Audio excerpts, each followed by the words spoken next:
करुणा मुंढेंच्या गाडीमध्ये पिस्तूल ठेवणारी व्यक्ती सुद्धा साडी नेसून दुसरी तिसरी कोणी नव्हती, बीड जिल्ह्यातल्या पोलीस दलातील एक व्यक्ती होती।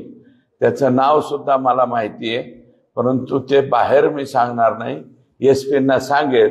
अशी जर पोलीस दलामधले काही लोक असतील तर 4 ते 5 लोकांच्या वरती जवळपास ते एकूण तेली साहेबांच्या वरती ऑब्जेक्शन नाही किंवा इतर काही अधिकाऱ्यांच्या वरती नाही, परंतु खालचे जे कर्मचारी अधिकारी आहेत क्लास 3 वाले त्यांच्यावरती मात्र ऑब्जेक्शन आहे। आणि हे मी मुख्यमंत्र्यांकडे सांगितलेलं आहे।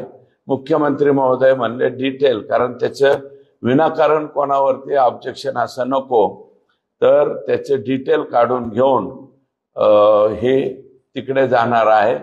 करुणा मुंढेंच्या गाडीमध्ये तुम्हाला माहिती आहे ना, आकाशात सांगण्यावर तो पिस्तूल ठेवण्यात आला होता आणि त्यांच्यावरती गुन्हा दाखल झाला आणि काही दिवस त्या जेलमध्ये होत्या।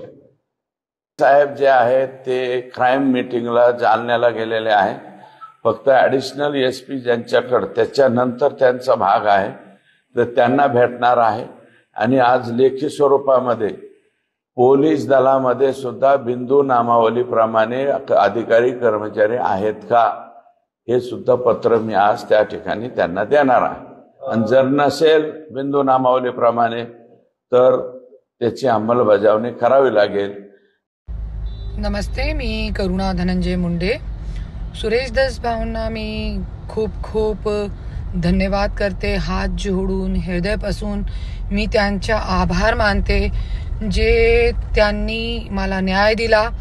आणि आज ज्या माझ्यावरती गेले 3 वर्षापासून अन्याय चालू आहे त्याच्यावरती त्यांनी लक्ष दिला, त्याच्यासाठी मी त्यांचा लाख लाख आभार मानते।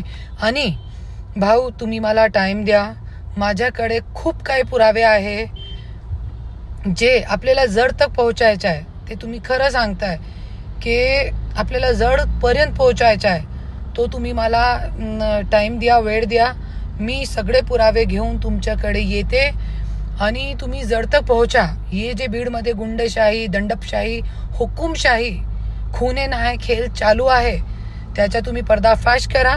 आणि माझी गाडीमध्ये रिव्हॉल्वर टाकणे से लेकर आज कलेक्टर ऑफिसमध्ये माझ्यासोबत जो मारहाण केली आहे तो पर्यंत आज गेले 3 वर्ष बीडमध्ये माझ्यावरती किती अन्याय अत्याचार चालू आहे, सगळे पुरावे सहित। आणि जे लोकांची माझ्याकडे कंप्लेंट आलेली आहे सगळी मी तुम्हाला देणार आहे, तुम्ही मला वेळ द्या।